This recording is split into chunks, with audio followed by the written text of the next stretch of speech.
to honor Shri Garu.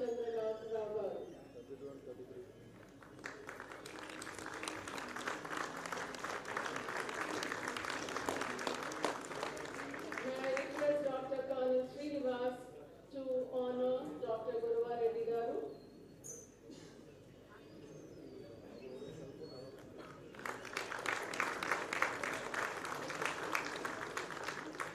May I now request Ms. V.P. Lata to honor Professor Nagaraj garu.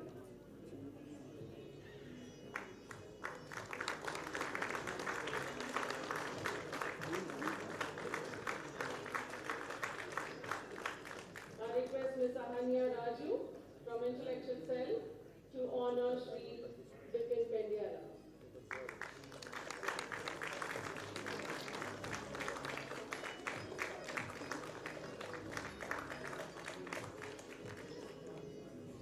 Thank you everyone. Now I request Shri N. Ramchandra Rao Garu to preside over the further proceedings.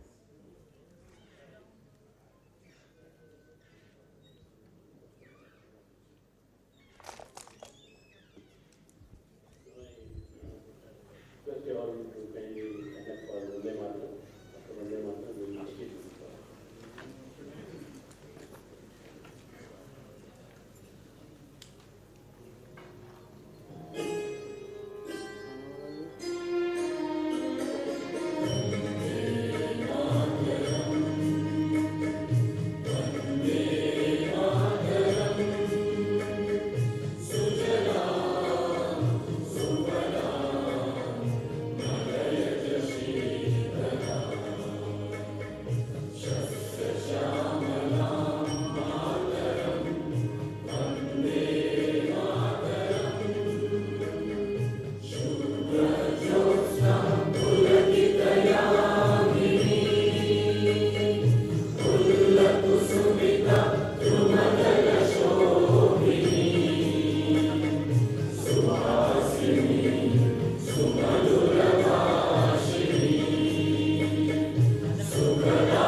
dais, Dr. Gurumurthy garu, Professor Nagaraj garu, Shri Bipin Pandya garu, Sri Hanuman Chandra garu, founder of Pragya Bharati, Dr. Manohar garu, former National President ABVP and Senior Professor in Usman University, retired professor, Shri Y.S. Srinivas garu, Vice Chancellor, Gurumurthy Central University, members of the media, and dear friends.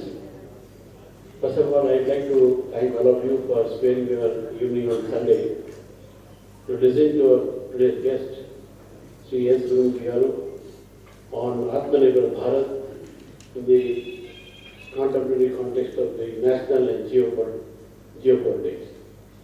Friends, the Forum for National Thinkers have been arranging lectures by eminent personalities on various topics which are of national importance. And today we have amongst us Shri S. Gurumurthy garu. We had earlier lectures with Dr. Jaishankar garu, Foreign Minister.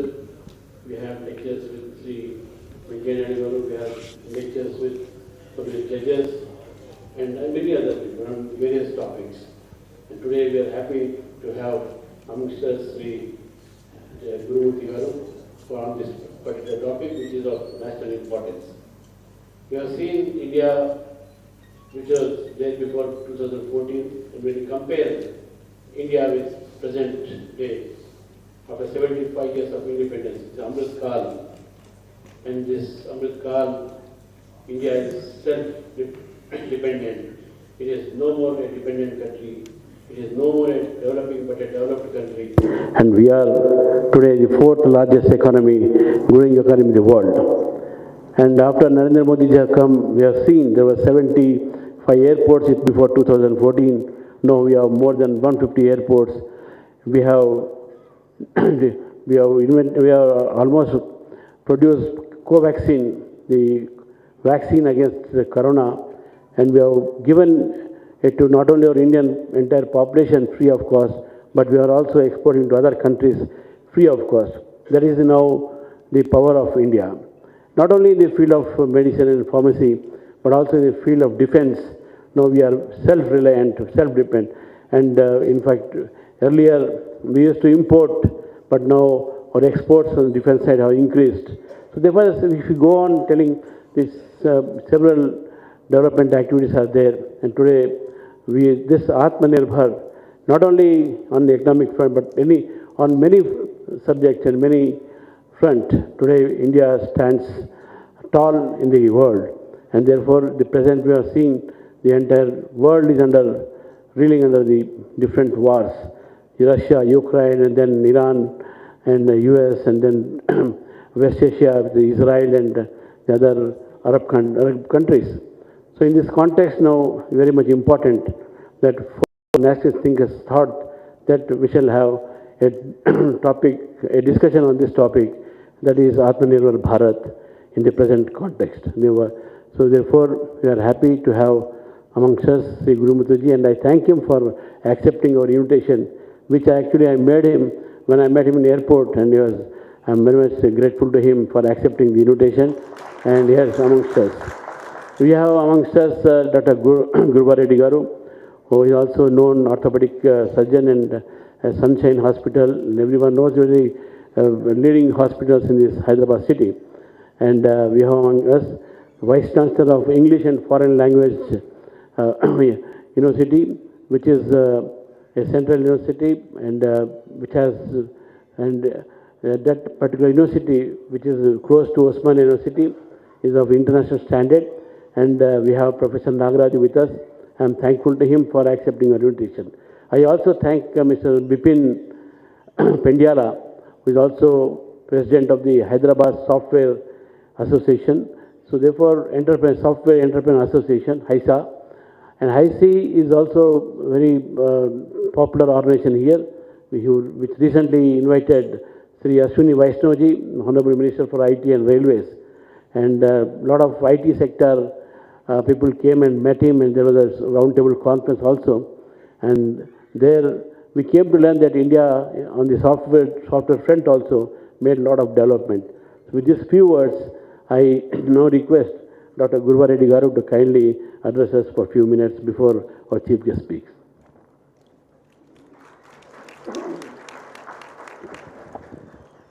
Good evening, everyone. It's a privilege and an honor to be with the distinguished guests. I don't belong to any political party, but I belong to India. I was in England for 10 years, from 1989 to 1999. It's now 26 years since I came back from England. A lot of people ask me why I'm going back from England. At the time, jokingly, I used to tell, Lady Diana died, there was no more glamour in that country. So that's why I came back. But there was a debate when we had done the MCH in Liverpool. Some people are going to America, some people stayed back in England. People like me coming back to India were very rare. People when ask me why, then I retort at them, why not? It is my mother country. I wanted to contribute to my country. And if I'm successful, as successful, even more successful than this, in England and America, I'll be one small screw or nut in the system.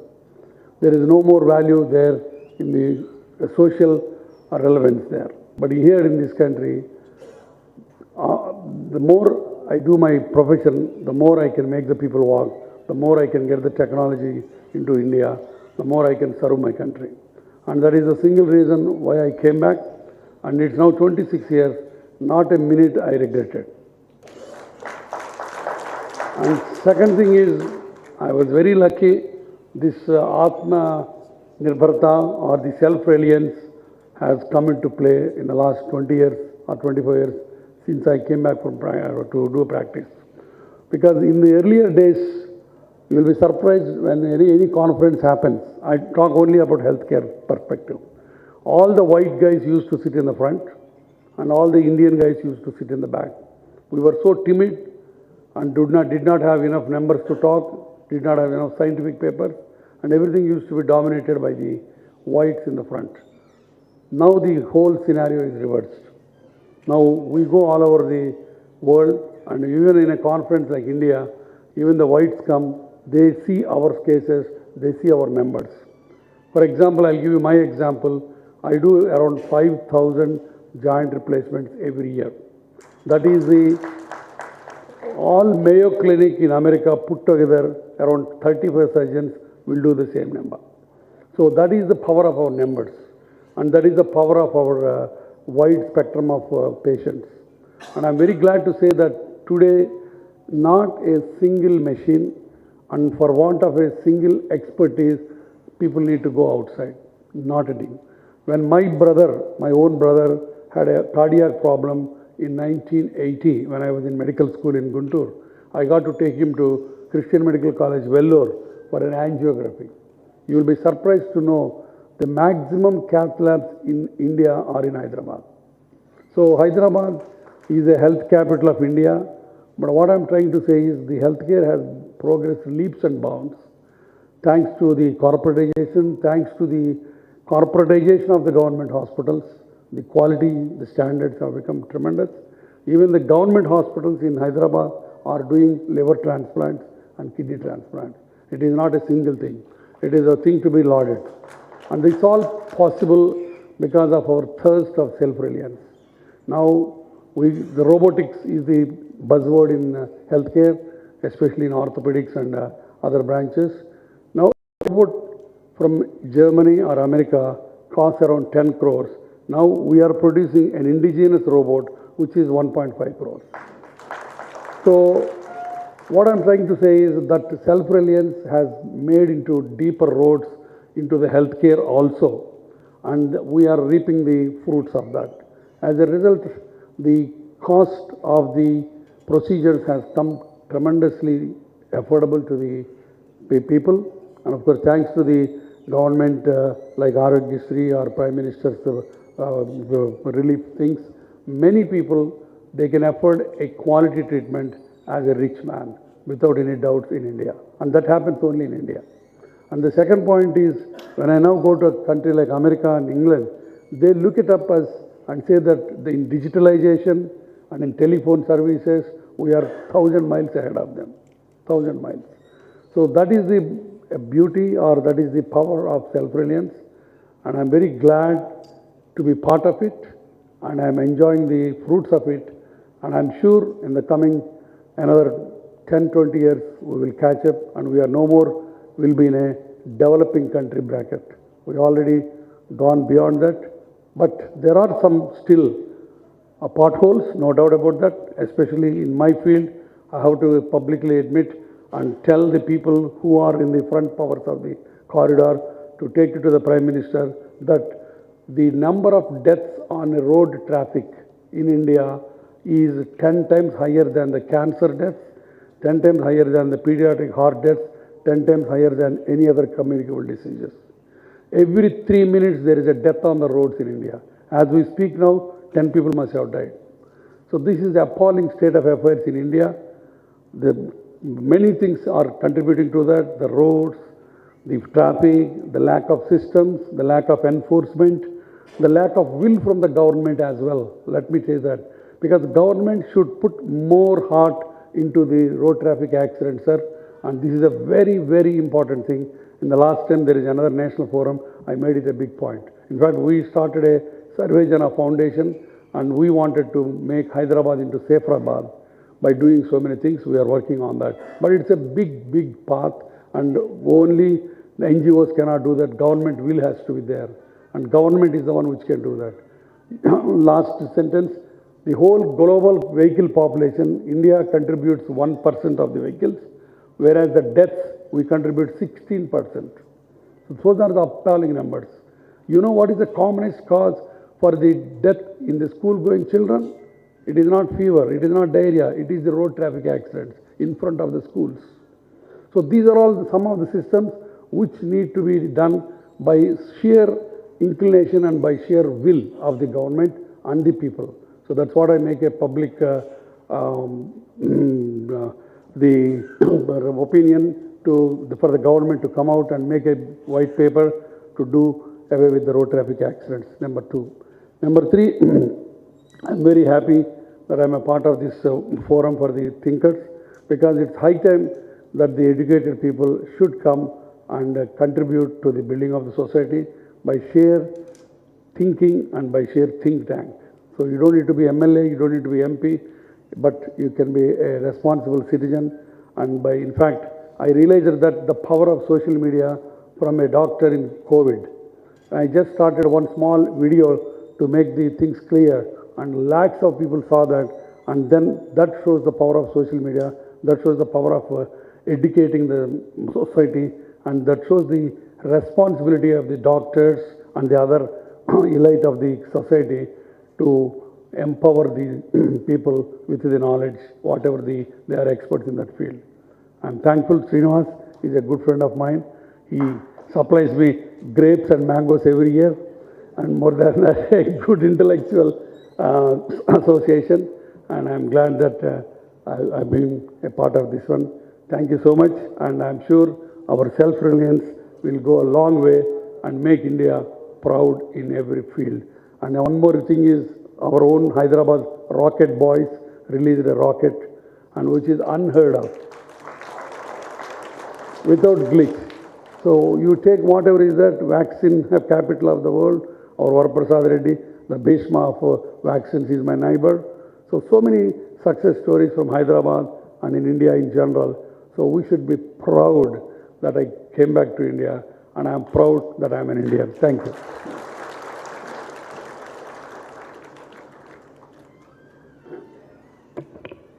Thank you, sir, for enlightening us on the front of a medical field and the development which India has taken. Now I request Professor Nagaraj Garu, Vice Chancellor, English and Foreign Language University, Hyderabad.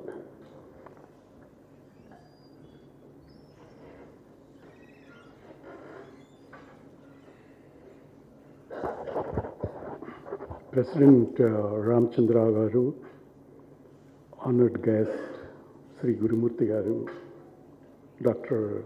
Gurumurthy and Shri Bipin Garu, my colleague Srinivas, and Manohar Reddy garu and other very distinguished presence out here, along with the media.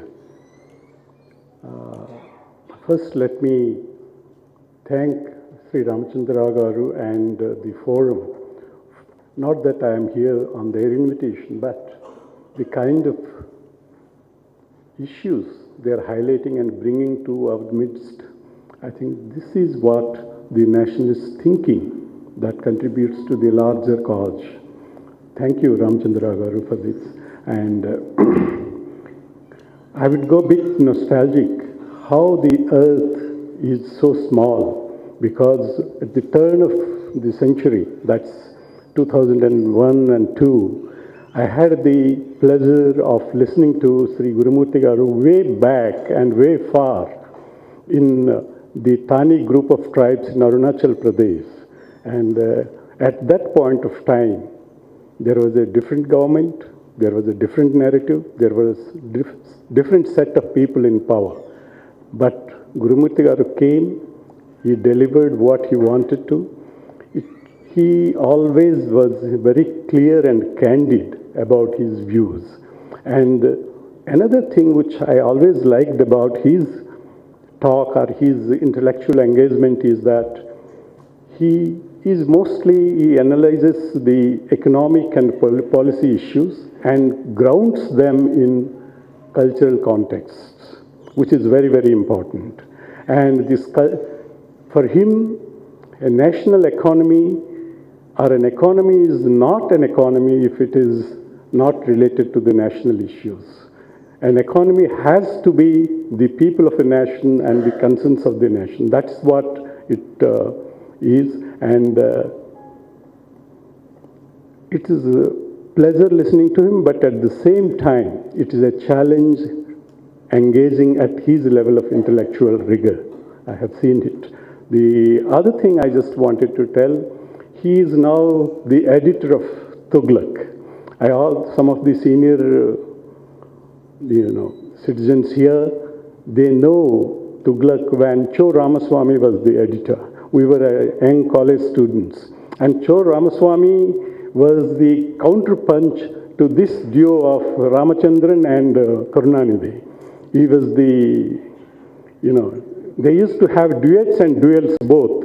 And he would counterpunch them with his humor, with his cartoons, with his, satirical pieces. And that sharpness, Cho Ramaswamy used to have a tonsured head, and they would say, he embodies truth. In Telugu, they call it Satyam Nagna Satyam. So that is how they used to be recognized, and I'm very glad that you have taken over as the editor of, Tughlaq. This is about, and I'm very glad, sir, that I'm with you on this day, and I know how good you have been with the Jagran Bunch, and that has contributed immensely before the current government, before we have seen the nationalist government has taken place. The other thing is, the two words that I just would like to talk about is, first, the Atmanirbharata. And for us, I think this dispensation, this narrative has taught us Atmanirbharata is the basis for Atmasthairya. So the self-confidence a nation should have, it begins with Atmanirbharata. And the 5 pillars that the government has proposed and immensely supporting, right from economy, technology, demography, and finally, this is the demand and supply chains. These are the 5 pillars that the government is supporting and doing a lot of money. The other day I was with one of the foreign trade groups. They say that India right now has signed 75 countries FTA, and the Indian workforce, the demand and supply chain, and also the technology that we have with these countries, it's an immense thing. But they were telling me one thing, geopolitics and our Atmanirbharta ka bare mein, we don't know much. Because they say that जंगल में मोर नाचा लेकिन हम लोग कोई नहीं देखा. So government has been doing immensely and we are hardly know about it. It's time that all of us know these things, and I think the forum like this is the right form for us to be known about. There is one thing, probably the last thing I just wanted to tell you. Growing stature in the global scenario, particularly in the global south. The second thing, falling rupee and expanding conflict zones, tariff threats. These are the things that currently we are dealing with. And I think we only think about hormones and the oil supply, which I think the government handled very successfully. These things probably need a deeper analysis. I am sure our chief speaker today will do justice to that for all of us. Thank you very much.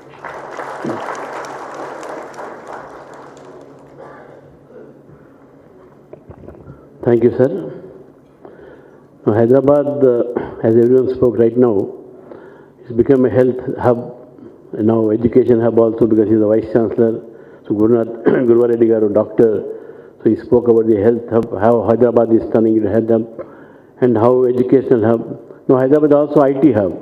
Now we have amongst us Shri Pendyala, who is also president of the Hyderabad Software Entrepreneurs Association, HIC. So I now request him to kindly address us.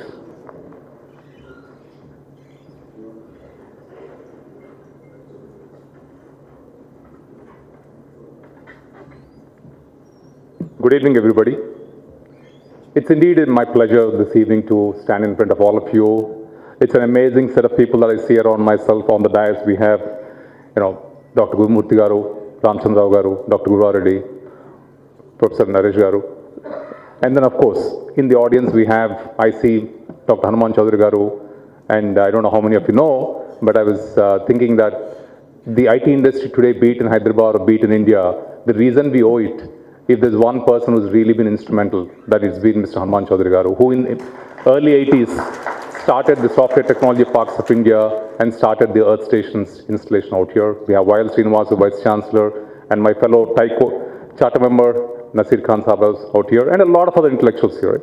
So it's indeed a privilege and for me to share my thoughts out here. So just a quick disclaimer, because I know there are a few friends from the media out here. What I'm going to share right now are my personal thoughts, and definitely are not necessarily representative of the IT industry, and therefore I just want to be very, very clear about that. And also, some of my thoughts may sound a little sort of, opinionated or radical, fundamentally because when I was very young, my grandfather instilled an extremely high passion for national pride. And then, of course, I started my career working for the Indian Air Force. I wore the uniform, served the nation with pride for 6 years before I stepped out. Right? So when you talk about the overall Atmanirbharta, right? So each of us may have our own interpretation. We may say it's self-resilience, self-confidence, self-sufficiency, and a lot of things. But the most important thing is that as a country in the last many, many years, we are consistently progressing towards becoming one of the top economies in the world, right? Our growth rate in the world has been one of the highest for probably nearly a decade and a half, 2 decades now. I don't think there's any other country in the world which can claim a consistent average of 7.5% of CAGR growth rate for more than a decade, right? Great. And we're also heading towards becoming probably the third largest economy in the near future. This is all great. The Atmanirbharta, in my personal opinion, essentially means that we had to become economically resilient, which means as a country, as a nation, we are so careful in articulating and building our economy so that we are able to deal with other countries from a position of strength. Atmanirbharta for me does not mean that we are going to become independently powerful and don't care what happens to the rest of the world. That's not my interpretation. My interpretation is that we are still going to be interdependent. We are today working in a world, everything is interdependent. There is absolutely no concept of independence at all, either at an individual level or a national level. But for us to be able to develop so well that we're operating from a position of strength is what is extremely important. And that's where I think as a country, we are heading towards in the right direction, progressing. Yeah, maybe some of us are hopeful that we'll progress faster. Maybe we're not moving as fast, but we are moving fast. And if you really look at the history of our country as well, or even the humankind, economy has driven almost every single war. Economy has driven every single human movement or migrations, if you see. I mean, as a country, all of us, when we were in school, study the history, whether it's Genghis Khan, Muhammad Ghori, Muhammad Ghazni, Humayun, Babur, Akbar, whoever has come, and then subsequently Dutch, the Portuguese, the British, the French, who would invade India? Why did they invade India? Because for centuries, India was one of the largest economies in the world. Even as recently as 1622 or 1628, part of the right year misses my mind, India was about 22 to 24% of the global GDP at that point of time. Same is the case with China. China was probably 27, 28% GDP in early 1600s, right? It is, so as a country, it is not new. It is not that we have not been economically powerful and self-resilient. We've lost it because of 400 years of colonial rule, but we're again picking up. And if you again look back at the premise of economic growth of any civilization, any country across human history, the one common driver, again, that's my personal opinion, is technology. The civilizations, the nations which have been able to adapt, adopt, and progress technology are the ones who are actually been able to dominate the world. And be it in terms of, identifying how to make fire, being in terms of how to mine metals, being in terms of how to kind of sharpen metals to make arrowheads, to the steam engine, to whatever. Even today we're talking about the Gen AI and AI, right? So the nations which have the technological strength are the nations which will actually progress the most. And as a country today, do we have technology strength? The answer is yes and no. Right? We are quite strong. I mean, today, I think the IT industry, as we speak about, probably contributes close to about 10% of Indian GDP. Can we contribute a lot more? The answer is yes. And this 10% GDP contribution is only purely based on IT services. But if you look at the technology enablement, be it railways, be it mining, be it healthcare, be it banking, it's phenomenal. So we should look at technology just not as an enabler of jobs and an enabler of the direct economic contribution, but we should look at technology as an enabler of every single segment across, right? Healthcare, banking, finance, aerospace, defense, everywhere. If we are able to get more and more technological innovations and inventions in the country, we'll be great. I mean, Dr. Gurumurthy was speaking about how healthcare has progressed so well, and I was extremely glad to see that just very recently, one of the Bangalore-based companies have actually launched a prototype of the very, very first completely indigenously built MRI scanner. Till this day in the country, we do not have an MRI scanner which is Indian content. Everything is imported from outside, be it Philips, be it Siemens, be it GE, whatever it is, right? Healthcare equipment is majority.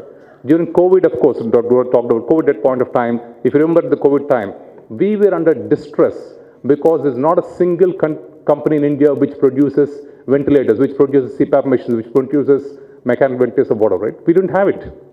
But today we have companies, there's actually a startup out of IT Hyderabad, which has actually created the first mechanical ventilator a few years back, which is now working on creating other gadgets. So there's a phenomenal value that technology brings to the table. That's my sort of play. That's what I've been doing for many, many years, right? Just a little bit, another thing which I also think about the whole concept of the context of contemporary national and geopolitics. That's a very interesting paradigm, I would say. And I have to share a small narrative here. For me, my next generation, my niece and both my sons are all grown-ups now. My youngest son is about 20 years old. So the last recent years, there's been some very interesting and very intense conversations we've been having at home with my next generation 3 kids, right? And a lot of conversations happen because obviously they're young, to some extent I would say naive, they may feel that, not so, about what's happening in our country, what is good, what's not good. And I constantly kind of try to use the framework with them, and I'll share the framework, which I always say that the lowest form of response we can have to any stimuli as a human being is, what is the lowest form? Criticize. Very easy, right? I can sit in an armchair, have a cup of tea, and then criticize anything and everybody. It's my opinion. There's no rationale. I don't have to justify. I just say criticize anybody. It's so easy to criticize life. It's easy to criticize parents, it's easy to criticize system, the government, the political party, the bureaucrat, whatever, anybody, everybody. Criticism is the easiest thing to do, doesn't cost anything, right? But if you were to just elevate a little bit above that, the next level is what I call is in terms of critical analysis. Try to think, why is this situation? What happened? What caused it? Why do we have this situation? And who is responsible? That's what I call critical analysis. The next higher tier is what I call is in terms of, looking at it a little more deeper and say constructive thinking. Okay, this is what I understand situation. If something needs to be done to resolve, what is the constructive thinking skills? And the final stage is, how do I commit myself to bring a change? It's very easy to criticize, but it's very, very, very, very, very difficult to commit yourself to a cause or to bring a change or for something like that. So I tell all my 3 children, my niece and my 2 sons, saying that if you really want to kind of do good for the country, if you really want to do good for yourself and feel happy, please do not stay at the lowest level of criticism. Please slowly work towards going to a higher level of commitment to change, right? And just a last thought, just before I wrap up, I think the only thing like I said, it's very easy to criticize, very, very difficult to figure out what's happening in terms of committing yourself. But the point I really want to kind of leave with all of you is that none of us had a choice to choose where I was born, into which family. None of us had a choice to figure out which country I was born into. We are born into this country. And when it comes to our parents, when it comes to our children, we love them unconditionally. They're not perfect. No human being is perfect. So why is it that we are very critical of our country, our government? Why? Why do we expect our government and country to be perfect? And it will not be perfect. I mean, way back in 1947 in the House of Commons, Winston Churchill actually made a statement. I won't repeat exactly verbatim, but a lot of us know a flavor of it, which is called, democracy is the worst form of government, but unfortunately there's nothing better than that. And what is democracy? It's we, right? And how does democracy evolve and deliver better for citizens? Is when we stop grieving and talking about grievances and complaints, and when we start actively participating. And this is the only country we are born into. This is the country we have to love. And I would just say that, for me, national pride trumps everything. I keep telling my children, if you have a choice, if you need to make a choice, always pick nation first. Family and self should always subservient to nation, right? And last note, Sare jahan se अच्छा Hindustan hamara. Thank you all.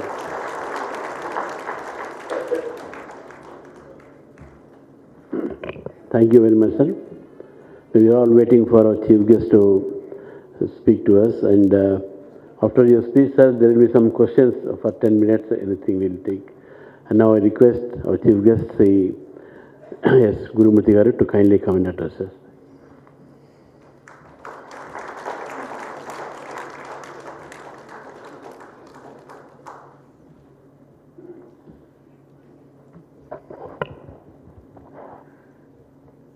Namaskarams to all. I am coming to Hyderabad to address a meeting maybe after about 7-8 years. I am not very sure, but I see the august presence of Mr. Hanuman Chaudhary and my good friend Manohar Rao. These were all the people who used to invite me to Hyderabad very often. And that was a time when I was carrying on as part of the Swadeshi Jagran Manch, a very powerful campaign against globalization at that time. And before I begin presenting my thoughts, I have to acknowledge the presence of Ramchandra Rao, who met me very accidentally in Delhi airport. And then I had to combine 2 programs today because some long-term pending issues were there. A strategic thinking group is still meeting. Actually, I came halfway through after addressing it. And that is the only way I could spare the time for today. And you must excuse me for having come a little late. And Dr. Gauru Reddy, I was so happy that that he shared experience which enhances one's confidence by actual experience. You can always make somebody confident by speeches, but to make somebody confident by experience is very important. that I found in your speech. And in the same way, Mr. Bipin, that also, that these are all people who have spoken from their experience. Experience is probably the greatest university that you can have to understand and expound ideas which are practical. There is nothing which is theoretical in experience. And Professor Nagaraju, of course, he reminded me that I addressed the Central University in 2001 or something like that. That was a very challenging time. And I will relate a very important event which took place in Administrative Staff College here. I don't know which year, it must be sometime 1999 or 2000.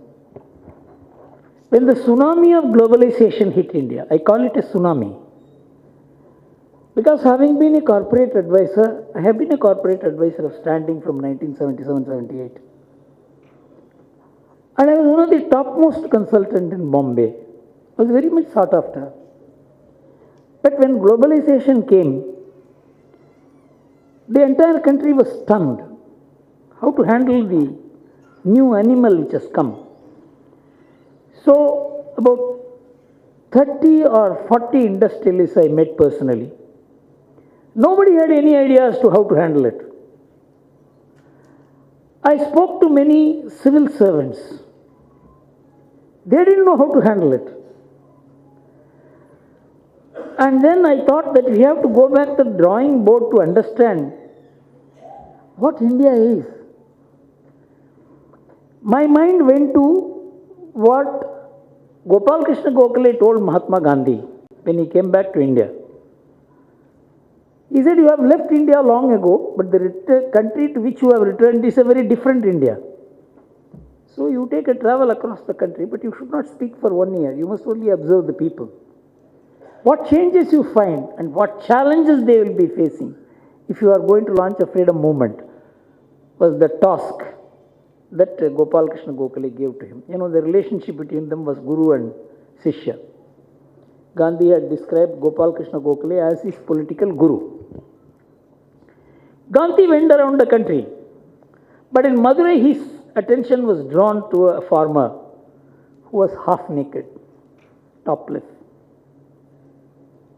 That is what made Mahatma Gandhi to understand that he must have a communication mechanism by which the ordinary people will identify with him.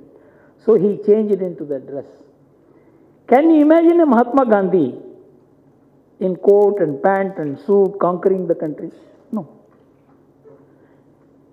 He communicated by his presence, by his very appearance. That's how Mahatma Gandhi became what we know him to be. The same thought struck when I met a Gandhian. He told me, unless you understand what is the state of the country today, you will not be able to take the message of Swadeshi. They will all think it's all outdated, it's over, it has run out of its course, and you are taking the country backwards. This is the thought that people will have when you go and talk to them about Swadeshi. And I know the whole country is flabbergasted. As I said, it's a tsunami. So the Gandhian's name was Dharampal. Many of you may have heard. He is one of the most original thinkers I had come across. He told me, you take a travel across the country. I met Dattopan Tengdi, who was leading the Swadeshi Jagaran at that time. Please, don't make me get involved in the normal activities. I want to study the country. I started my travel with Ludhiana, Batala, Rajkot, Jamnagar, Morbi, right down to Thoothukudi. In 7 years, I visited about 42 industrial clusters, sat with people, discussed. My idea was to find out how these industrial clusters developed as powerful industries, businesses, without a rupee of infrastructural investment from government. Of course, I later taught in IIT also. I taught all this. One thing which struck me is that the entrepreneurial talent in India is abundant and eternal. 70% of India is entrepreneurial. It is only the colonial masters who turned us into employers and employees. This concept of employment itself is a colonial imposition on us. We were very independent operators, our communities, our families. So I found there is a relationship between caste and development. At that time, to talk about caste was demeaning, but I found in every place this development of industries, of businesses, of finance has been through community mechanism. When I went to Ludhiana, I was stunned at the kind of wealth they had created. There was nothing, and universities came later, colleges came later, development came first because of the communities. And I will not relate the whole thing to you, one or two small things I'll tell you. So when I was talking to, I spent 2-3 days, 4 days, 5 days in every place. How did Ludhiana emerge as the machine tool making center in India? You know, there was a community called Ramgarhia community. I don't know if there are somebody in Punjab, they will be able to know. They are born engineers. If they see Ramchandra Rao, they can make him. That is the kind of reverse engineering they specialized. And many machine tool factories in Germany banned Ramgarhias from entering their factory because if they saw something, they will make it. That is what made Ludhiana a machine tool center. And the Ramgarhias knew only Hindi and Punjabi language. They did not even know one word of English. And one of the things I learnt in all these places is the only language they are unfamiliar with was English. Then I related English to employer-employee relationship. It can never produce entrepreneurs. English language will never produce entrepreneurs is one of the things I learned unless somebody has an inner energy to overcome the effect of English and become an entrepreneur. You belong to Punjab? You know about Ramgarhia? So I was talking to an army, I will give anecdotes to understand. The Atmanirbhar concept should not be reduced to merely a discussion of theories, of discussion of policies. It has to be understood as to how our society is basically Atmanirbhar. Our civilization is Atmanirbhar. And I will explain all this through anecdotes and examples and data and statistics. I will not be merely putting everything in a flowery language. It's very easy to do it. Orators have destroyed India. They destroyed Tamil Nadu. I was seeing it with my own eyes. We need people who experience, who can communicate with evidence. And that is what we all try to specialize, and that is why in sometimes we were heard. And the anecdote, I was sitting with the Vice Air Marshal, retired person. He told me this entire development Punjab took place because of this one community, Ramgarhia community, and their partnership with the Banias. And this is the development model of Punjab. And later the Jat farmers joined, and that produced the richest state in India. This is not what macroeconomics will tell you. This is not your academic study will tell you. So I was talking to him. He said, I will give you my experience of the Ramgarhias. He said there was a time in 1964 or so, after the Chinese war, there was no money for us to invest in defense. And we had some anti-aircraft guns supplied by the Russians. And the anti-aircraft guns have a vacuum pusher. And the vacuum pushers have not been repaired for a long time. And the defense secretary said, we have no money, you manage it yourself.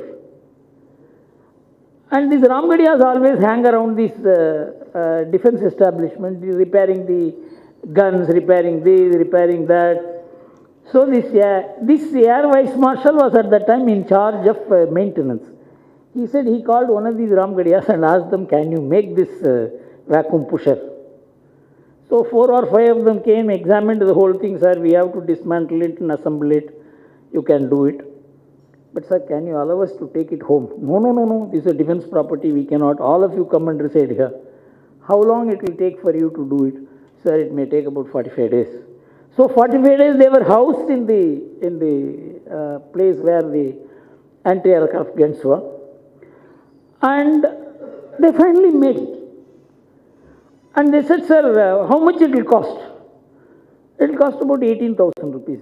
At that time, the cost of the vacuum pusher was 4 lakhs if it is to be imported from Russia. So they managed this in the defense budget, and 150 anti-aircraft guns were made ready before 1965. In the 1965 war, if I remember right, there was an Android who shot down 7 Sabre jet through this anti-aircraft gun. I forget his name. You can Google and get the name. 7 Sabre jets were brought down by an Android using the guns repaired by the Ramgadiya. I went to all these places. There was prosperity. And at that time, Ludhiana was importing 5 lakh labor every year from Bihar. I went to Gujarat. This was 1994.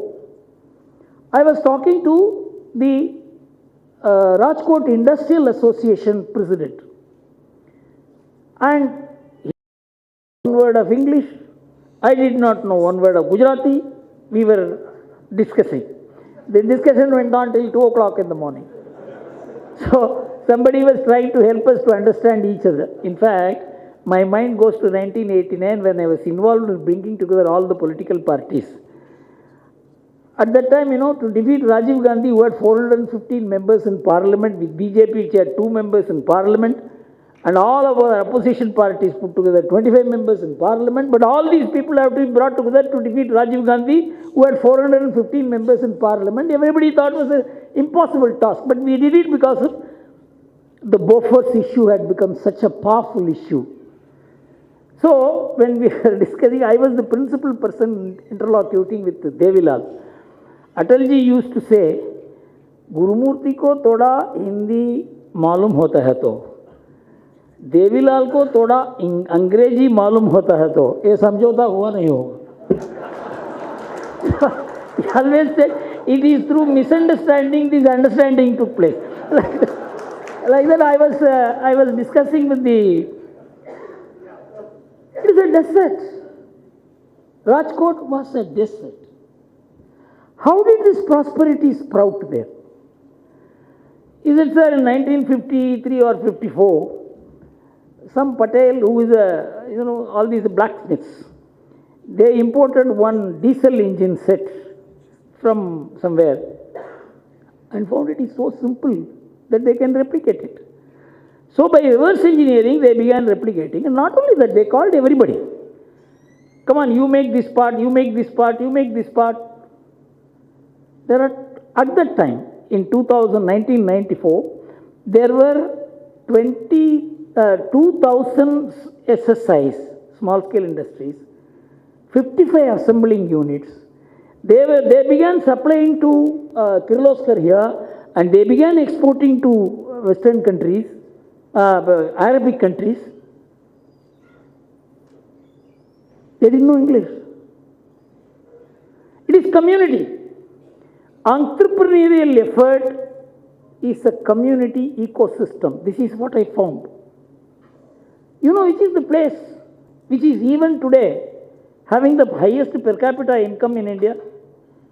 It is not Delhi, it is not Bombay, it is not Calcutta, it is not Hyderabad, it is not Bangalore, it is not Chennai. Please tell me which place. This question I had asked in many places. It is Morbi in Gujarat.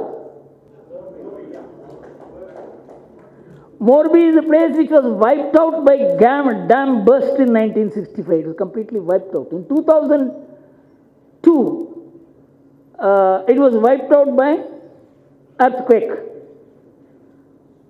You see, it is one of the most prosperous places. You see the Ajanta wall clock, you may see, that is manufactured there. To export the Ajanta wall clock to America, they have entered into a deal with Chinese companies, and they don't know English.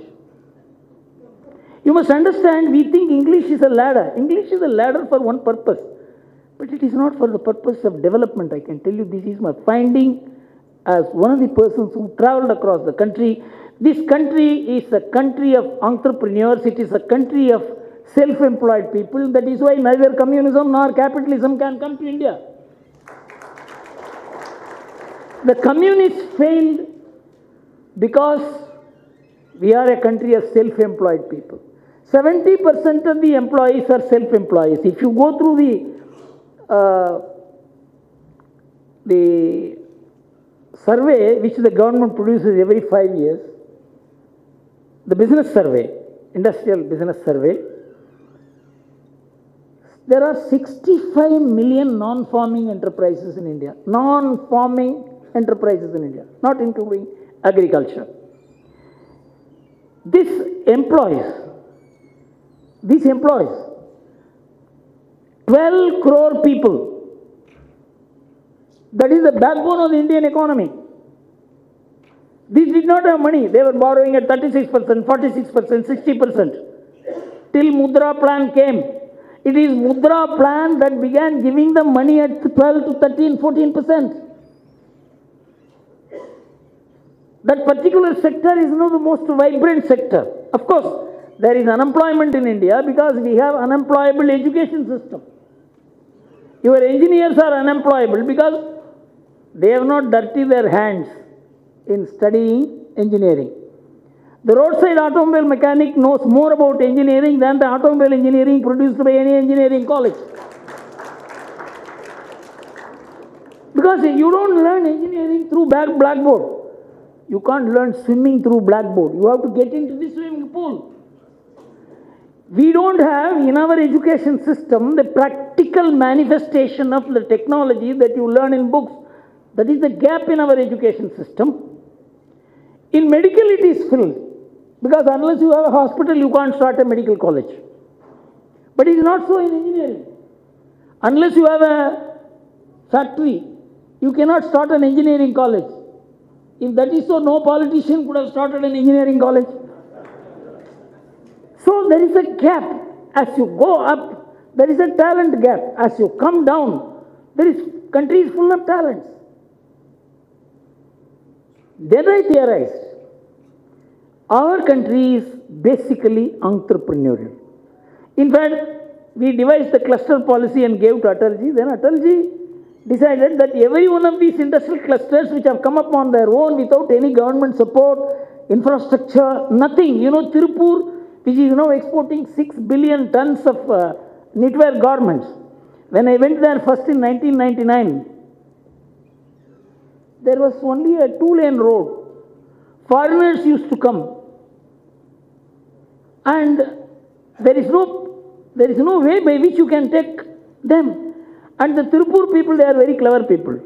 They used to have a Mercedes car to receive the foreigners. But to go around for their own factory and other purposes, they will have a scooter. They said, well, in this traffic, we cannot take our car. Only for foreigners, we have this car. When I went there, I was stunned. You know, there is a book by name, it was written by a research scholar who was Boston consulting man. He said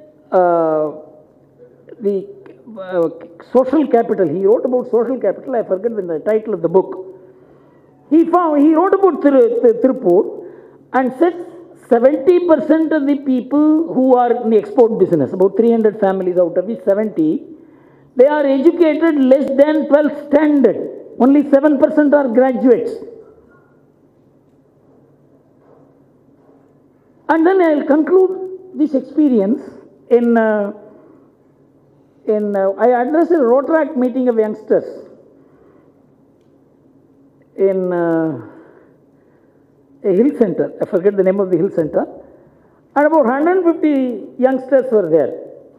So before I address any audience, a large audience, I couldn't do it. If it's 100, 150, I asked people to stand up and say, what are you going to do in life, youngsters? And out of the 150, some 100 people said, we want to set up business. I was stunned because in IIT I have not heard it. In IIM I have not heard it. How is it that it is in Kodaikanal? So how it happened, I asked each one of them to stand up.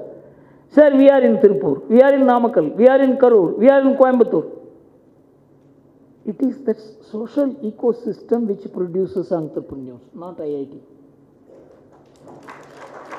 I taught for 4 years in IIT Bombay. In fact, of course, it was a very, in fact, if all of you are interested, you may go and Google that speech. It was Avenues 2010, my speech. Adi Godrej spoke ahead of me, then after I spoke. When I explained my entire experiences of studying India, how India has a bottom spread development model which has not been recognized by top-down policymakers. When I explained, the entire IIT, that management group, they came, of course, many research scholars and others had come, nearly about 300, 400 people. They all surrounded me and said, sir, can you teach it in IIT? We don't know about it. The point which you mentioned, sir, that you mentioned, that India was always, that's one of the points I made which they were not aware, that is an international research. We always thought India was a failure in economics. It was great in car, it was great in every other culture, value system. Even in science we were great, but we were a failure in economics. This is what we were all taught in schools and colleges. The General Agreement on Trade and Tariff, which is the predecessor to the WTO, it had asked one Paul Bayrock to make a study of the global economy between 1750 and 1900. He came out with a stunning finding. Before that, I will tell you what happened. In 1978, Professor Raj Krishna, who was an advisor to the government of India, he was asked a question. Professor, please tell us, we are also following the same socialist policies as Russia does, as Yugoslavia does, as East European countries do, but why is our rate of growth is lower and their rate of growth is higher? To which he said, whatever policies you follow, we will have only Hindu rate of growth. That is how the Hindu rate of growth came into the national discourse, 1978. In 1983, Paul Bayrock research comes. He said in 1750, as you said rightly, that India and China constituted 60% of world's GDP, China 34%, India 25%. And America and England put together in 1750 was 2%. And the whole thing changes upside down in 1900. India and China cashed from 60% to 8%. China 6.2%, India 6.8%, 1.8%. And America and England zoomed to 42%. This is what changed in the world economy. And so many French scholars began saying, let us admit that in the 16th and 15th, 17th centuries, Asia had a much better standard of living than us. They could not take it, the West could not take it. So, the Western countries instituted a research by Angus Madison. He was asked to study 2000 years of the world economy. He produced his result in 2001. World Economic History, a Millennial Perspective. He said from the first year of the Common Era till the 17th century, India was the leading economic engine of the world. When I mentioned all this in IIT, I am talking in 2010. Angus Madison research has come out in 2002. And he was alive till 2007. He always putting on his further studies also. The IIT in Bombay did not know this, the Management Institute.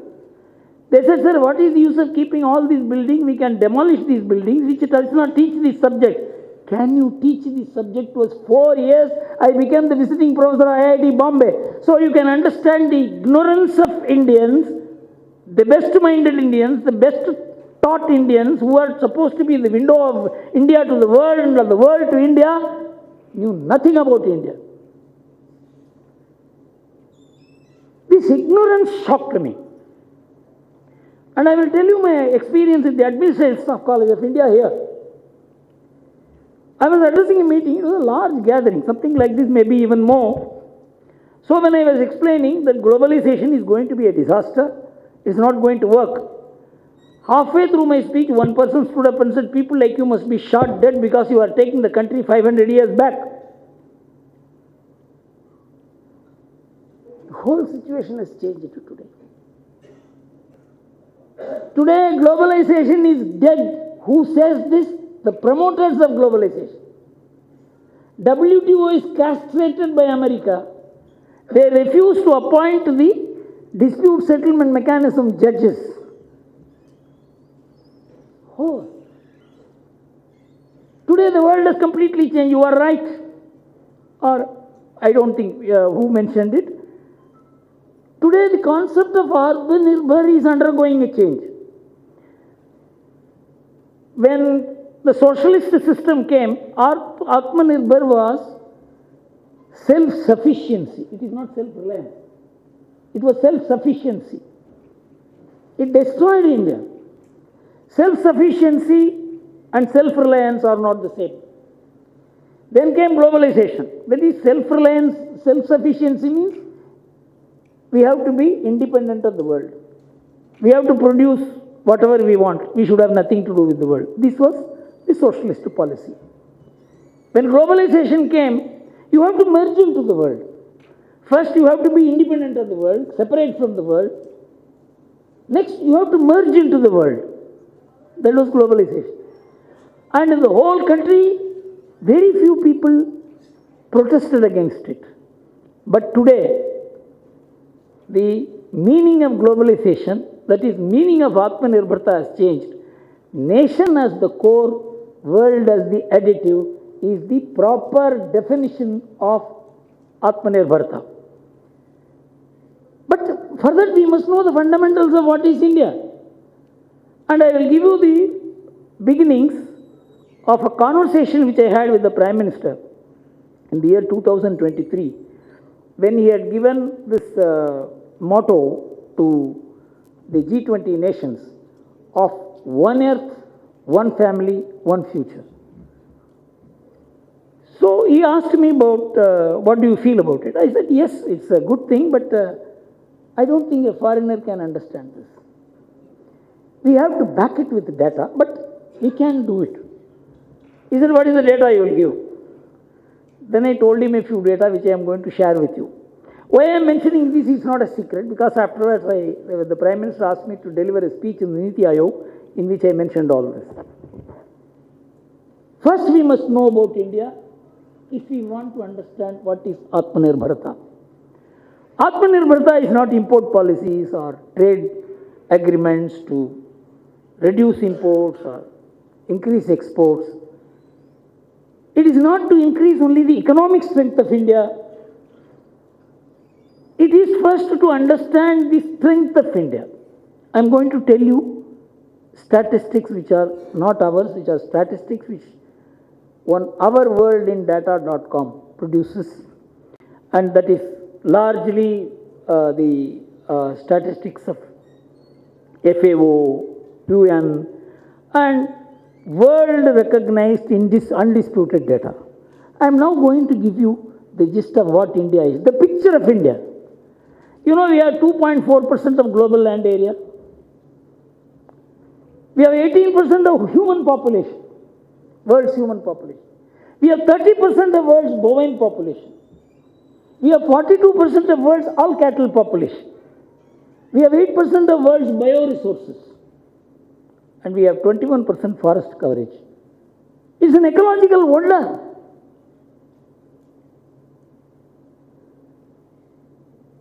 That the earth doesn't belong only to human beings. America, which is 3.5 times the size of India, has 1/5 bovine population as India. China has 1/4 bovine population of India. How is it that from a small piece of land we are able to share food, life, everything with such a large animal kingdom? The secret lies in the fact that we consume more farm products and less meat products. It is not that we are vegetarians. 2/3 of India is non-vegetarian, but our non-vegetarianism and the Western non-vegetarianism are not the same. Our meat consumption is 3.5 kg per head per annum. America's meat consumption is 124 kg per head per annum. Our fruit, vegetables and cereal consumption is 190 kg per annum. You know, fruits, vegetables and cereals give you 82% of the calorie value. And meat gives only 18% of the calorie value. And meat gives 37% of the calorie value.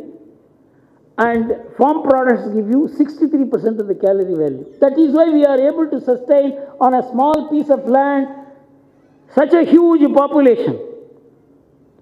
And the animals, they use the farm waste. In America, animals are fed with corn. They make the animals eat 82% calorie value to give meat which gives 18% of the calorie value. 800 million tons of corn are fed to animals. And the farm products, if they give 1 unit of CO2 gas emission, meat gives 10 to 100 times more. The future is going to be environmental economics. 35% of the CO2 gas emission is from meat. So I ask this question. Today we know all these 82%, 37%, 63%. But how did our forefathers know it? Even if they know it, the rishis knew it. How they transformed the knowledge of the rishis to produce this? The rishi-krishi combination produced a lifestyle which is the only formula for food security in India. Let's assume all Indians take to American way of eating. 124 kg meat and they eat about 80 kg of cereals. We will need 6 times the agricultural land India has. We will need 6 times the agricultural land India has. If the whole world takes to India's way of eating, they will need only 24% of the agricultural land they are using. If the whole world takes to American way of eating, they will take 140%. The current agricultural land plus 40% agricultural land will be needed. All this you can get in our world in Read.com. So the Atmanirbharta doesn't mean, let us assume in India today, I have got the right to eat anything. The Supreme Court says anybody can eat anything.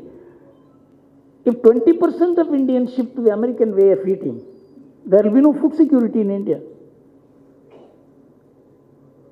Even non-vegetarians here, they can't eat on Monday, they can't eat on Saturday, they can't eat on Amavasya.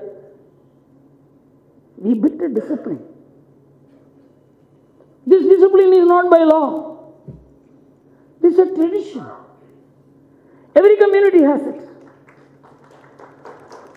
Do we understand the relationship between tradition, our civilization, our value system, our communities, our families,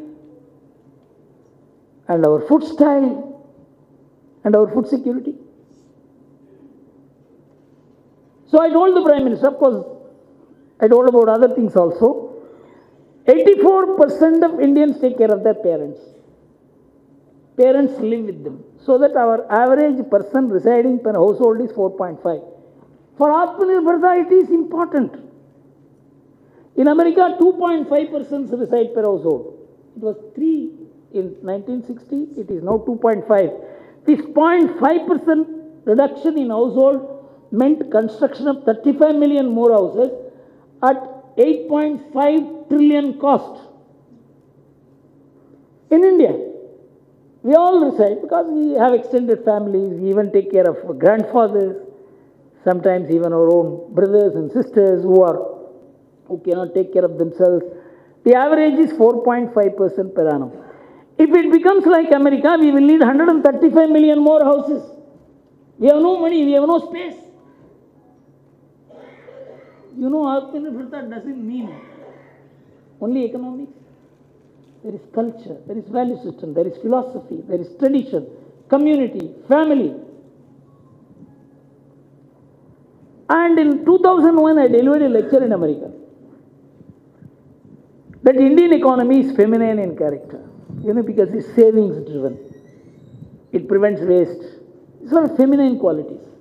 And wherever I have gone in all these industrial clusters, for the people who are entrepreneurs, it is only their mothers, it is only their wives who had kept money and provided that money as seed capital.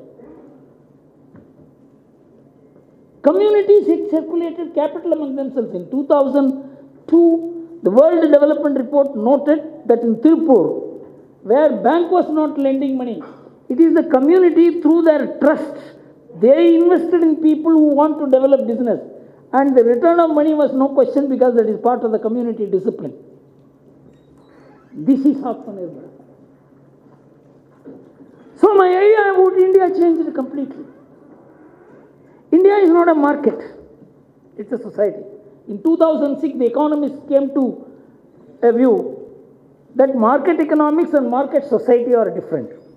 In market economics functions with a society. Market society, economics comes into the society itself. So even a house becomes a market. For example, you can have a Coca-Cola tattoo on your face. You will be given $40,000. Lifelong you will carry Coca-Cola on your forehead. That is also a way of making money. You can stand in queue for somebody and take money. You can carry somebody's child and take money. This is market society. No culture, no value system, no civilization, no family, no society to tell this is wrong. But we have this entire arrangement. Exceptions may be there, but that will not be legitimate. So when you talk about Atmanirbharta, you have to talk in a total, this is what I told the geopolitical thinkers also, you don't judge India only through GDP. You have a whole lot of arrangement lived for thousands of years, and that sustains us even today, and that is only capable of sustaining us in future also. But your education system doesn't focus on it. Your law doesn't focus on it. Your courts do not focus on it. Political system doesn't focus on it, but still it survives. See the tenacity of this arrangement, that it survives against law, against courts. Is there any law in India today which says you should take care of your parents? No law, but everybody does it. Have we understood Indian economy? You know what it means. In America, this responsibility was taken over by the government by saying you pay 12.5% tax, we will take care of your parents. We will take care of one generation's responsibility, we will take care. At that time itself, many American economists said in 1960, don't take over the intergenerational responsibilities through law, it will be a disaster. But they took it over. So the social security account got more money because more people were employed and they were paying money into the social security account and the withdrawals were less. But when the working population got reduced as compared to the non-working population, there became a deficit in the social security account in 2007. From then onwards, there is social security account is in deficit. Now the calculation is, if the future value of the social security obligations are reduced to the present day value, American social security account runs a deficit of $63 trillion. This is a dynamite under the American economy. They have nationalized the families, privatized the government. I mentioned in many economic discourses, the country which is most privatized in the world is India. Because the most difficult burden of the West is privatized in India, not by government, but by the idea of dharma. Do we understand Atmanirbharta this way? The center of all this are the Indian women. And the greatest credit for stabilizing the families, the communities, keeping relationships, maintaining traditions, and also savings should go to them. You know, when we did the demonetization, women were so upset. They all abused me. The money which I had kept away from my husband has become known to him today.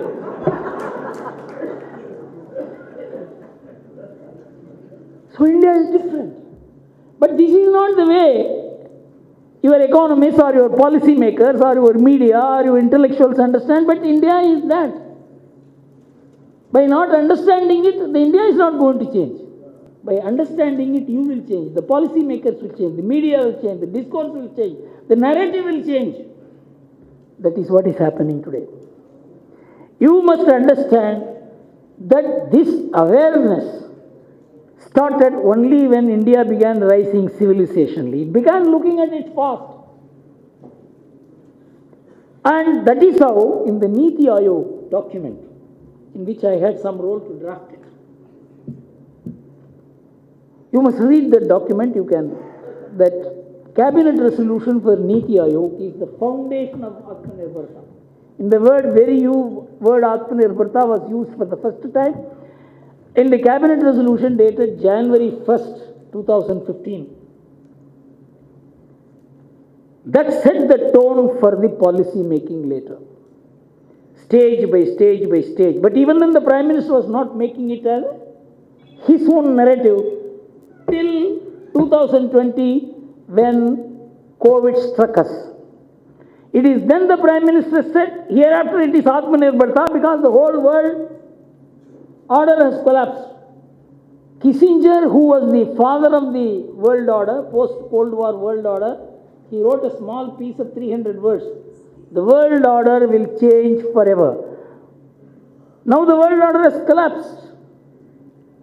Now every country has to find its own friends, allies, partners, in terms of everything. There, a confident government, a confident leader has been able to, as I said, somebody said 85 trade treaties were signed. America refused to sign trade treaty. We didn't go and beg. We signed trade treaties for everybody. America got isolated, they had to come. This is Atmanirbharta. Confidence. This confidence has come to Indians today. This confidence is not something which is hollow. It is the relationship that you have established with your past, recognizing your own value, which has happened in the last 15 years. Before that, we were told you are a useless country. You know, in 1986, when I went to England for 1991, when I went to England for a consultancy. So I extended my passport to the immigration officer. He said, "Sir, why have you come here for?" I said, "I have come because my client has invited me. This is the letter. Swaraj Pal, you must have heard about him. He was the one who had invited me." Then he said, "Everybody says that. When will you go back?" I said, "I'm going back tomorrow. If you want, I have my British Airways business class ticket." Many people come with this ticket and they don't leave." Gentlemen, what are you talking? I am a whole lot of practice. I am one of the most respectable persons in the country. Why should I come to your country and not leave? What is there in your country which will make me stay here? He was shocked. Then he said, "Sir," I said, "I want a return apology from you. Otherwise, I am going. You prepone my ticket today. I am going by this return flight." And then, of course, some superior officer came and all that. And then they settled for an oral apology. Then I entered the country. Of course, the next day I returned. The important point is, today you are a respected Indian passport holder. You are a respected nation. First, register that in the mind. All this has not happened by accident. Thousands and thousands of people have worked for it. In fact, I want all of you. I delivered a lecture in National Stock Exchange 3 months back. The title of the lecture is RSS 100, a long-term mission in a short-term world. We kept working because we had faith in this country, in our culture, in our civilization, in our past, in our ideas. 100 years silent work. And the whole world has gone short term. One of the important reasons for the 2008 financial crisis is short termism. In fact, when President Trump came in 2016, in 2017, he had a discussion with Indira Nooyi. How to stop these quarterly results which is destroying the financial system. You know, the main reason for the collapse of the financial system was the short-term approach. But one country kept a long-term view, that is China. Let us wait for 30 years. They emerged winners. They could wait because they were not a democracy. We need to have the same. When I had a discussion with many industrialists, the only person was Ratan Tata who was confident. He told me, Guru, we have to wait for 30 years. Quietly, take all the pains, all the humiliation. After 30 years, we will come up. I asked him, what is your plan? I will acquire one of the best companies in England. That will put us on the global map. He did with Core Steel. And then he bought Jaguar. This is how even among industrialists, patriots worked. It's not that the country has risen only because of A or B or C. There is a collective soul. That is how, whether you look at the kind of exports that are taking place in Tier 3 towns. Tirupur, for instance, $6 billion export. It is a Tier 3 town. It's not Bombay, it's not Delhi, it's not Hyderabad. Of course, they also have a value. But you don't look at India that way. So, we have now reached a stage where, as the speakers mentioned earlier, we are in a position to deal with the world. In Ukraine war, the Prime Minister had only 48 hours, maybe even less, 36 hours to decide what position to take in the United Nations, where there is a resolution to condemn Russia for invasion. How much foresight does the man must have had? He abstained from it. That means he doesn't want to condemn. That is how we entered into oil deal with India on payment of rupee terms. You must understand. This is geopolitics mixed with economics. Now politics has got mixed into economics. Technology has got mixed into economics. And communication has got mixed into economics. Now military has got mixed into economics. The whole world has changed. Everything has become a bouquet. So Atmanirbharta doesn't mean economics or GDP today. It is your capacity to forge global relationships. We have the best of relationship with Australia, with Canada, with Japan, with Korea, and with England, and with the EU countries. When America was hostile to us, we could build this relationship. You know, our important thing that we need for building up our nuclear power, which we have proposed at 100 gigawatt, is uranium. The country with the largest uranium was Australia. It refused to supply uranium to us. It blacklisted us. Today we have entered into a uranium deal with Australia and Canada. Otherwise, the 100 gigawatt power plant would not materialize. You understand the relationship between Atmanirbharta and geopolitics? We have to take a helicopter view to understand that we are a player in the world. We have opposition. There are people who want to finish us. In Delhi, the agitation that took place was triggered from abroad. There will be an effort to use Indians against India. Indian political parties, Indian leaders, Indian intellectuals. In every country it is there. You know, in a country, I was surprised when this Vande Mataram song was being sung. My mind was going to 1975 when we were fighting the emergency. Vande Mataram was one of the songs through which we held public meetings. Otherwise, we were not allowed to hold public meetings. Because that was the 100th year of Vande Mataram. In Chennai, we planned some 10-12 meetings in praise of Vande Mataram and freedom, because we could not talk of freedom during the emergency. Freedom means freedom not from British. Freedom from Indira Gandhi became the interpretation. Many were arrested for talking about freedom movement. You don't know about emergency. We all fought through it.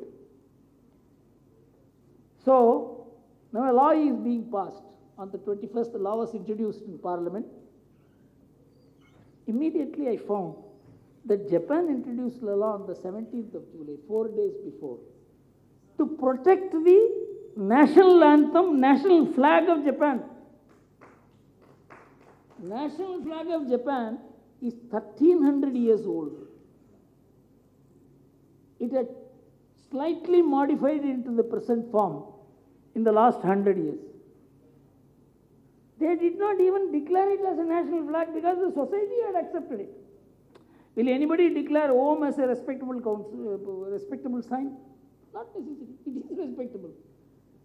But when pacifism began distorting Japanese patriotism, they had to declare this as a national flag in 1999. Afterwards, people began disrespecting the national flag in Japan, where Swami Vivekananda said there is no difference between patriotism and religion. In that country, because of liberalism, because of intellectual anarchism, because of globalization, because of cross-cultural influences, people began disrespecting nationalism, the national flag.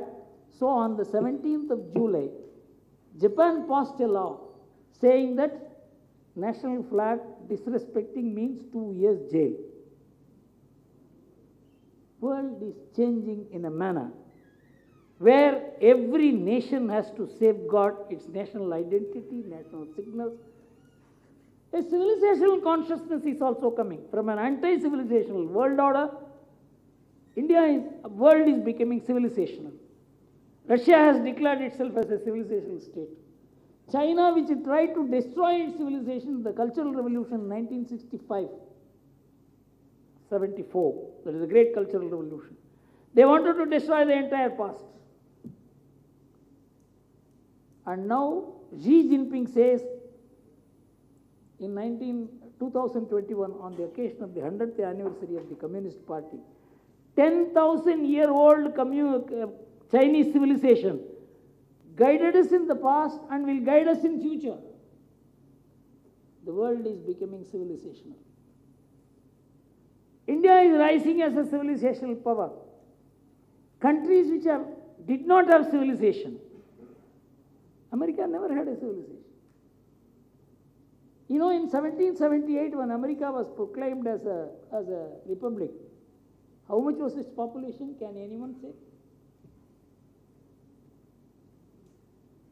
In 1778, when it proclaimed itself as a republic, 78 lakhs. It was a country built by immigration. No identity. No, the entire America, nobody thinks it is their motherland. It's a piece of real estate. And that is what is deciding the approach of the relationship between people and their land.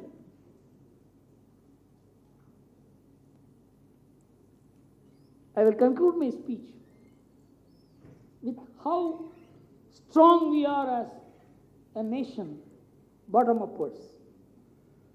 America was a country built top downwards. The bottom was destroyed. 200 million Native Americans were exterminated. That is the latest finding. So all the immigrants occupied that place. You know, that is the place with, you know, 1/3 of world's water is in America. All natural resources, gold, everything. That was captured by a clique that took over a very large part of earth and became a power. I'll tell you what is its position today. 55% of the first marriages end in divorce. 67% of the second marriages end in divorce. 74% of the third marriages end in divorce. 49% of the families have either father or mother, but not both together. In 1997, an American wrote a book, A Fatherless America is Emerging. 30% of the births are outside the family, outside the wedding, marriage. With the result, the entire relationship is collapsed. It's all a contract-based society. It's all individuals. So, in 2022 September, you can Google and get this letter, 5 defense secretaries and 6 chiefs of army wrote a letter to the Pentagon. If in 2024 a Trump or Trump-like figure contests the election and loses, there will be civil war in America. You know how many guns Americans have? Any idea? 24 million adult Americans, 240 million adult Americans have 390 million guns. You can understand, it is basically an insecure society.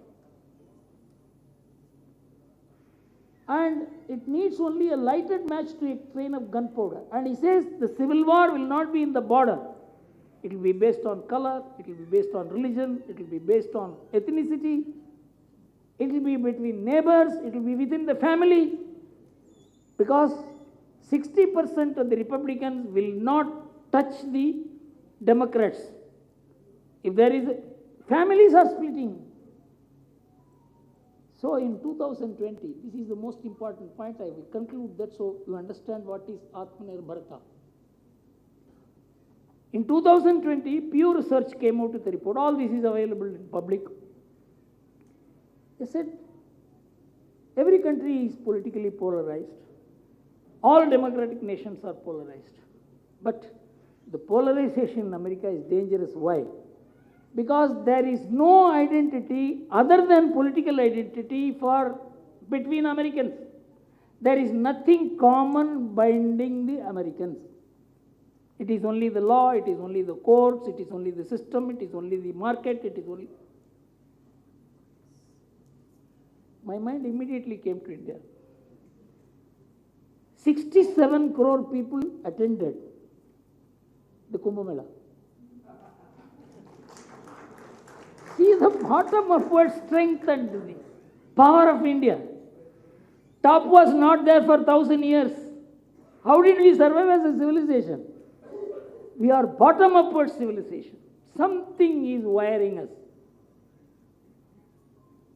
And it is sustaining, it's not just wiring us, it is keeping us on a path where we share a certain lifestyle, belief systems. And this is what has saved India from violence. You please note what I am saying. Professor R.J. Ramal, a Hawaii University professor, studied global violence, human beings killing human beings all over the world for 2,500 years. And he put everything in a site called Power Kills. You must look at that website. 120 crore people had been killed in different parts of the world, not in wars, human action against humans. And he says till the 13th century, from the 5th century BC to 13th century BCE, there was no mass killing in India. You are such a high civilization, you will not kill. Everywhere blood was being let. Are you taught this in IIT? Are you taught this in schools? Does the media talk about it? This research came out in 2007. He did this research for 30 years. So it's a functioning India. And this is the foundation of Atmanirbharta. This sustains systems. Yes, we have to ensure that this manifests in a formal way also. Just as he said, there are areas where we are lacking. But the area that we are lacking should be communicated in a way not to make our people feel inferior. We have always been making our people inferior. See Singapore, see Hong Kong. In fact, I used to tell them, you can walk across Singapore in half a day. How do you compare this with India? We have all kinds of comparisons to reduce the worth of Indians, worth of India in the Indian mind. Anti-Atmanirbharta. There are 100 things to talk about India. You don't talk about it. So, Atmanirbharta is the spirit with which Indians have lived. And only in the last 10, 12 years, we have begun realizing it in different walks of life, including politics, including in economics, including in public discourse, the media also. So I would like you to understand Atmanirbharta in this sense. Troubles will come. Every country faces trouble. Which country doesn't face trouble? All other countries have such troubles from which they may not be able to come out because of their structural problems. You have no structural problem. Thank you very much for listening to me.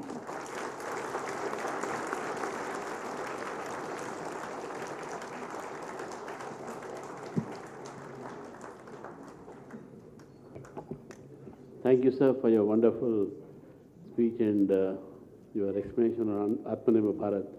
I always used to say, sir, that India, which has been ruled by foreign country, foreign yoke, Mughals came, Portuguese came, Britishers came, but they did everything to destroy India, but what they could not destroy was the Indian ethos and Indian culture, and that is the greatness of our country. So, nicely explained us with regard to the Indian ethos, the Indian values, other things, so I will not take much time. Now, if I think we can do away with question answer, because time is also not permitting us. Now, let me first.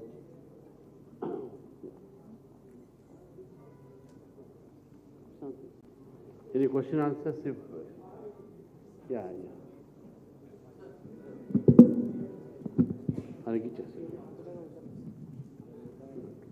Just one or two questions, that's all. Oh, sir, I am Ram Mohan Namile, retired Chief Manager, Indian Bank. My question is that if every Indian performs to the peak of his potential, simultaneously enhancing his potential from time to time, I think we should beat China. We will be able to China. We bet China only in terms of population so far. Does the government or the institutions and the corporators are facilitating this proposal? I mean, helping each Indian to enhance their potential and perform to their peak. Thank you.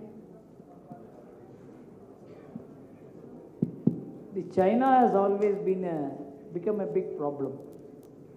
In 1990 and onwards, when we began looking at America, I said America is going to decline. People used to think that I was one of those mad guys. After 2008, America began declining. I will only say three factors. One I mentioned is $93 trillion deficit in Social Security account. You know, America has incurred continuously current account deficits for $14.5 trillion. $25 trillion of American money is outside America, not controlled by Americans. That can buy half the America. Structurally, America has declined. That is why China has taken over. But the problem with China, I tell you, China produces not for itself, it produces for the world. You know, its domestic consumption is only 40%. If somebody studies China structurally, China's decline has started. How? Its TFR, at what is called the population replacement rate, is less than 1%. And their population in 2050, now they are 160 crores. It will be 131 crores. And their domestic consumption is 40% even with this population. And it's entirely different in India. So China has locked itself into a declining path. And unless the world is going to continue to buy goods from them, they cannot sustain the local economy.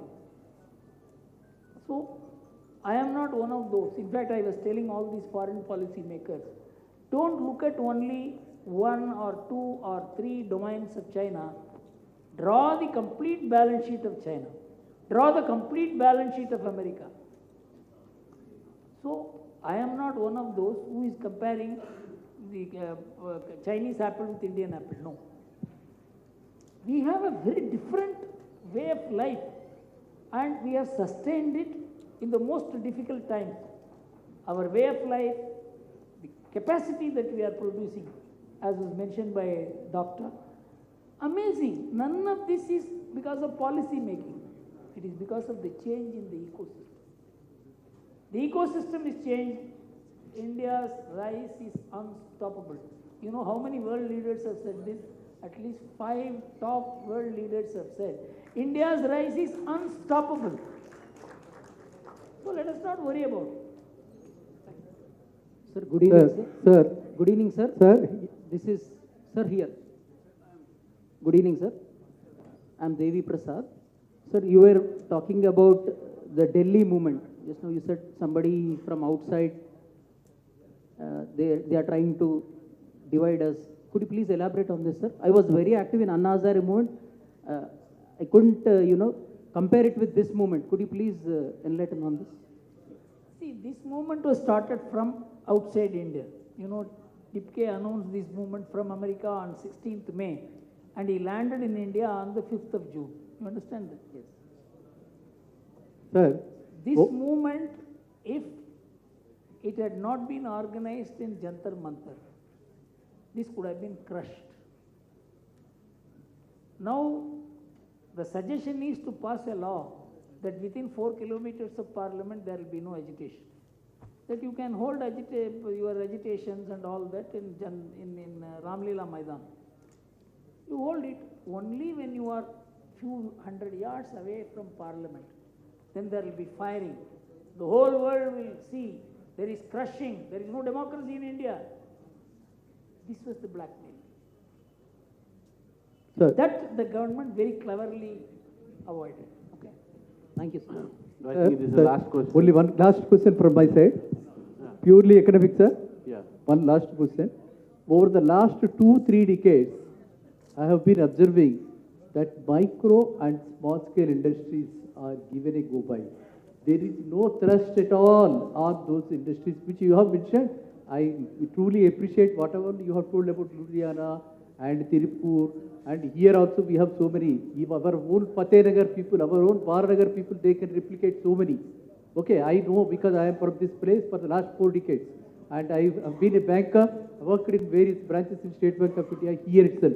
And agriculture also, we have so much technology developed in agriculture, vertical drip irrigation, so many. But we have given it, totally we have given it a go by. So why can't we, demographic advantage, whatever we have, Why can't these youth be employed in these things, and why can't government? Only we are looking at services industry and we are emphasizing only on IT, nothing else. India means IT. So why can't we change this mindset? Why can't we change entrepreneurship means not just startups? Why can't we have agri and SME also? Thank you. Sir, I'll tell you, how many of us know that 80% of the plumbing population of India comes from one place, Kendrapara district in Orissa. When you have skill, you are sought after by everybody. Skill development is lacking in India because even skilled people, we have got them educated as BA history, BCom. They have forgotten their traditional skills. So the mistake is ours. Many of the SME units are failing because they are technologically not up to date. New technologies have come. You cannot say they should be protected. So they should go into the new way of producing things. So nobody is destroying anything. But if you are not careful enough to change your way of doing business, then there's something wrong with you. This destruction is unavoidable. But the statistics I gave you, the economic census, not the economic survey. You go through the economic census 2024.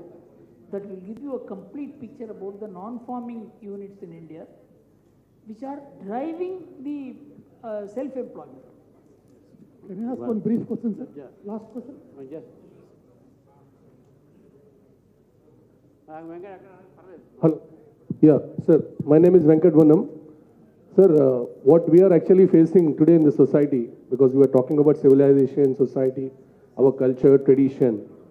So my question is for the Gen Z, sir, how to actually include this Atmanirbhar national and geopolitics to the Gen Zs. This has become a very big challenge. As a father, I have a 20 years son, but this has become a challenge in every house. You go and immediately as you move to the meeting, you ask about Gen Z from artificial intelligence. It says 80% of the people who went to Kashi Vishwanath temple were less than 30 years. One half of people who attended the Kumbh Mela were less than 30 years of age. The bhajan clubs which are going on, 50% of the attendance is by Gen Z. Gen Z is not what you are seeing. The media created Gen Z is not Gen Z. So we are also nose-led by media. Even in Nepal, it was not Gen Z agitation. It is the Nepali expatriates who did it. And in Bangladesh, it is the Islamists who did it. There is nothing like a Gen Z revolution. The Gen Z revolution is LGBTQ, kind of all anarchic thoughts. The people who wanted reservation joined, who did not want reservation joined. It's a very peculiar situation. So the Gen Z is an invention of the media. You forget about it. One last question. One. Question should be short. You had long paper there. You only short. Yeah, this is last. I am Professor Jagdishwar Osman University. Good afternoon. After emergency in late 70s and 80s, we used to say, Raj nahi Samaj badalna. अपने संगठन में और अपने क्षेत्र में. After 1991 liberalization of economy and other political situation, Raj is important more than Samaj. I don't. I was very much part of the movement. Raj is...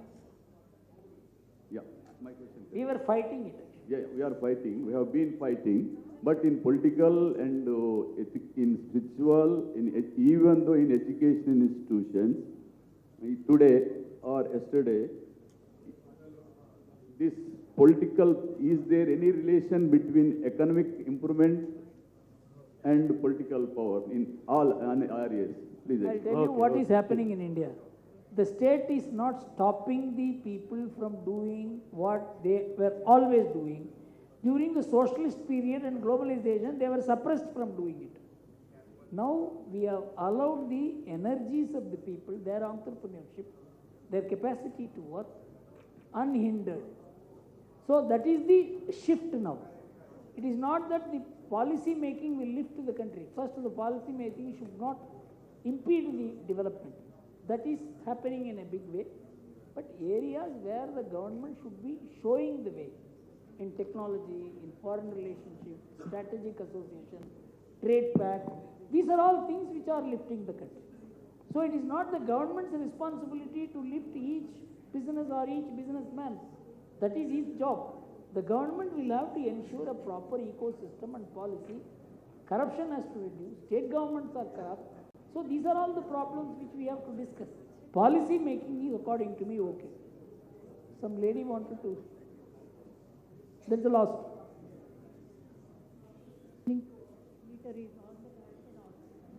No, just the question. So, as the silent feature of World Trade Organization, you said that America is dominating World Trade Organization, as you said in the speech just now. No, America has finished it, I said. Yeah, the very silent feature of World Trade Organization is every member nation should be the most favored nation. So how far this feature is justified so far? That's over. Now WTO itself is over. America has finished the most favored nation policy by unilaterally levying tariff. So it's over. Okay.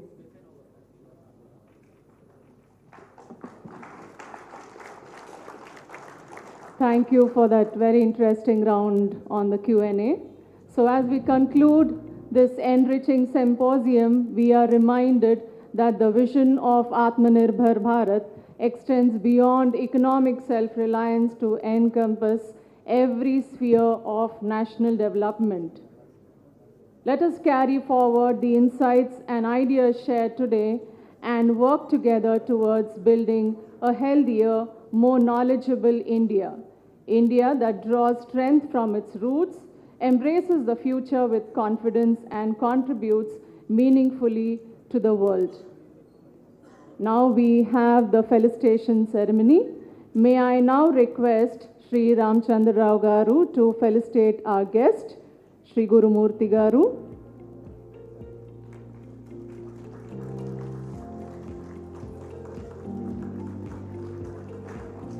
I request sir to now felicitate Dr. Guruva Reddy Garu.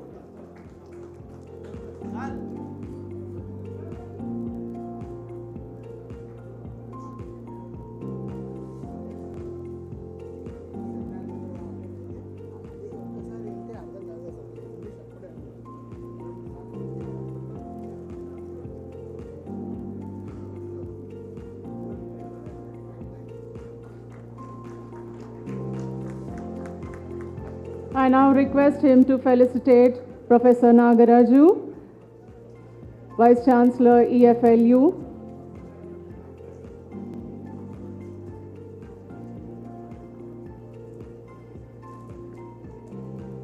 I now request sir to felicitate Shri Bipin Pendyala.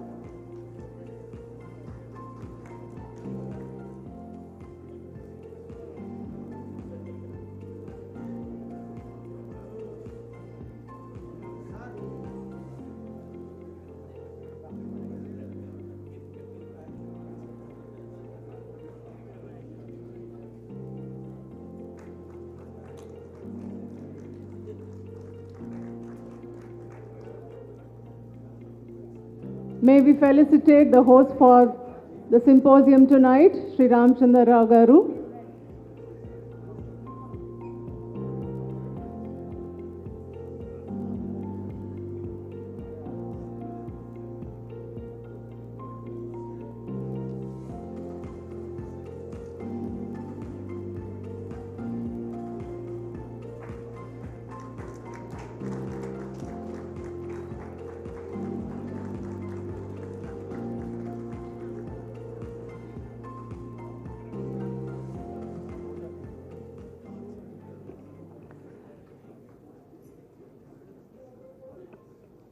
We now have the vote of thanks by Dr. Upender Ji, Assistant Professor, EFLU.